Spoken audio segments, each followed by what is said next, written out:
उसको कोविड होने वाला है। जो नहीं आया, चाहे उसका रैंक कुछ भी हो, जो इस ट्रेनिंग में नहीं आया, समझ लो कि अब धीरे धीरे खत्म होने वाला है। तो आपकी ट्रीटमेंट भी उस इंसान के प्रति भी वैसे ही रखना। फिर ऐसे लोग 1 साल 2 साल पीछे होने के बाद और ज्यादा ड्रामा करेंगे, छटपटाएंगे, फिर ये भागेंगे नई नई कंपनियों में, है ना।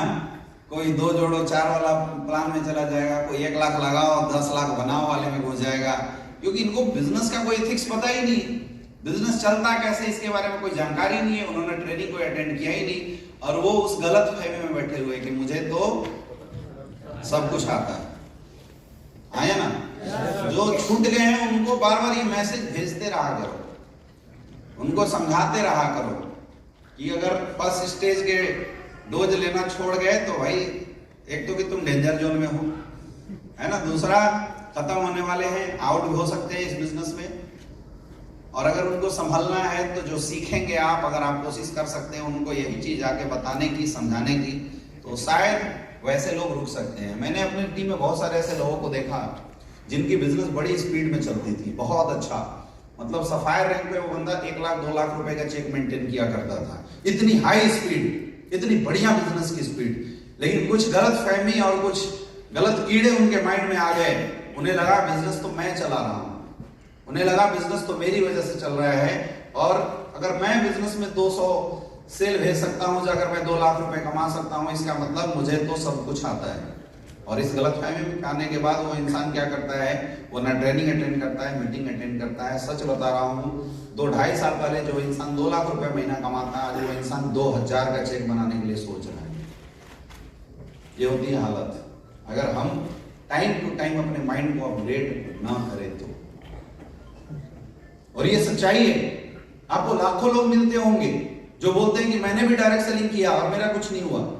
बोलते नहीं बोलते? लाखों लोग बोलते हैं कि मैंने टीम ही बनाई लेकिन मेरा टीम खत्म हो गया।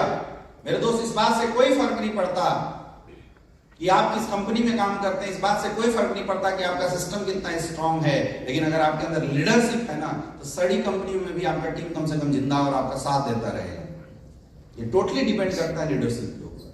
तो ऐसे लोग जो बोलते हैं सर हमने भी बहुत बड़े तीर मारे, हमने भी सर बहुत बड़ी टीम बनाई लेकिन आज हमें 0 हो गया, इसका मतलब उनके लीडरशिप क्वालिटी में कहीं ना कहीं प्रॉब्लम है।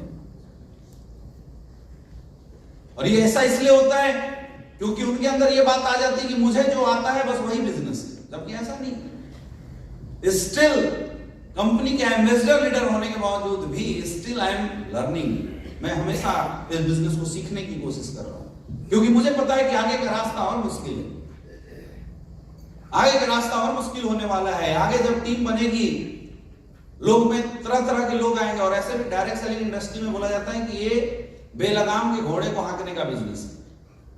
अगर यहाँ जितने भी आते हैं टेढ़े मेढ़े आड़े तिरछे, किसी का लगाम किसी के पास नहीं होता, मतलब हम किसी के बॉस तो है नहीं, आया ना। यहाँ कोई किसी का बॉस नहीं है, कोई किसी को प्रेशर नहीं दे सकता है। तो यहाँ जितने भी लोग हैं वो सब बिना लगाम के, उनको एक साथ लेके चलना है। कितना चैलेंज है। लगाम हो तो आप काबू में भी कर लो। जैसे लगाम क्या होता है, बॉस के हाथ में होता है, टर्मिनेट कर सकता है, वो लगाम होती है। आप पुलिस फोर्स में रहेंगे तो आपकी नौकरी खा सकता है आपका सीनियर, वहां लगाम होती है। लेकिन यहाँ ऐसा कुछ भी नहीं है, क्या नहीं है। और इन सबको फिर स्पीड भी लेके चलना है, इसलिए इस इंडस्ट्री को थोड़ा टफ बोला जाता है कि ये बेलगाम के घोड़े को हाँकने का बिजनेस है।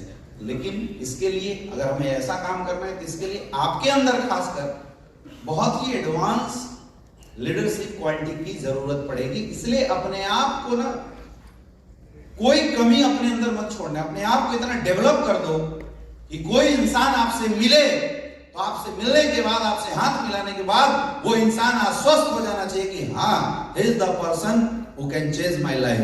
जब लोगों के अंदर से आवाज आनी शुरू हो जाएगी तो और उस कड़ी में हमने